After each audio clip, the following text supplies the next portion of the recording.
My question, Hogan, do you think voters see through this spin and this don't believe your lionized narrative that the White House is desperate to push? Yeah, this one I do, because what we're seeing in real time is Joe Biden not being able to go upstairs, not being able to conduct, a simple interview, complete a sentence, wandering all over the place like some, dying Roomba. The whole thing is obvious to the American people, and what's offensive to those out in the country, it's offensive when someone tries to tell you what you're experiencing, what you're seeing isn't really real. And so when the Biden administration says, oh, no, you're not paying more for gas and for groceries, you're just stupid. The economy's really good, I promise. Oh, no. Joe Biden's really with it. You're just stupid. He's really sharp. But now stories have also come out behind the scenes with the Theyre report, where they would refuse to basically try Joe Biden for crimes because they said he was old and addled. And then 45 people were sourced in a story saying, hey, behind the scenes, Joe Biden's worse. This is all part of Joe Biden's problem, and it just keeps mounting. The word cheap fake, which is going to be something that's catchy between now and November, I'm telling you, I don't think the American people are going to buy this one at all. Yeah, I don't think it is going to be catchy. I think it's like, remember Hillary Clinton during the debate with Trump when she said, trumped up, trickle down economics. And then she laid out like waiting for applause, and everyone was like, that's not catchy, Hillary. It didn't catch on. Cheap fakes is not a real thing. It's a cheap attempt to gaslight the American people. You want to see a video that's been heavily edited, Ben? We counted at least 5 edited, they're called jump cuts, in this 14-second video of Joe Biden saying that he would like to debate Donald Trump. Take a look. Donald Trump lost 2 debates to me in 2020. And since then, he hadn't shown up for debate. Now he's acting like he wants to debate me again. Well, make my day, pal. I'll even do it twice. So let's pick the dates, Donald. I hear you're free on Wednesdays.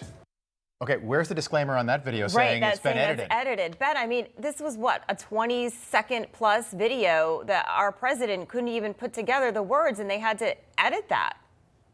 This is a president whose entire life is predicated on teleprompters and cue cards, and he couldn't get through 15 or 20 seconds worth of copy. Everyone knows the truth about Joe Biden's decline. But let me say this, there's something more sinister about cheap fakes that I think is worth considering.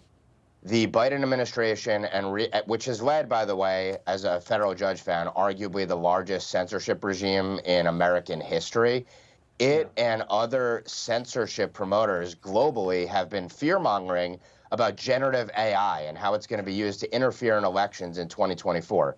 With the advent of cheap fakes, putting that out there, I think this is going to be the next category of content that is going to be targeted by the censorship industrial complex, and I think that's why the administration came up with it. They want to censor, they've always wanted to censor, quote-unquote, malinformation. What's malinformation? It's truth that leads to a narrative the regime doesn't like, and that's exactly what these videos represent. So I think this is about springing the censorship industrial complex apparatus into action, and cheap fakes is going to be the newest category to protect the regime from merited criticism. I just don't think the American people are stupid. And I know that our audience and the people that wake up with us every morning, Hogan, I can tell you're rolling your eyes. Go ahead. Yeah. But they're not stupid, okay? No, I mean, they're not stupid, but look, the levers of power and influence in this country are controlled by liberals. I mean, it's Hollywood and big tech, colleges and universities, the mainstream media.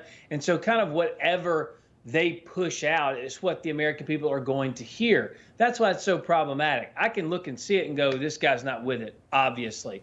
But the pressure from the mainstream media to just in unison with the same drumbeat, same bully pulpit, whatever euphemism or metaphor or simile you want to use, they're going to do the same thing to try and indoctrinate the American people. They do so all of the time with all kinds of issues. And by the way, I'm glad the media has found Jesus on edited videos that try and create a narrative that aren't there. They do it with Donald Trump every single day, no problem whatsoever. But you just play the video, roll the clip of Joe Biden stopping mid-sentence, stopping mid-walk, not knowing what to do, where to go, what to say, and all of a sudden that's fake?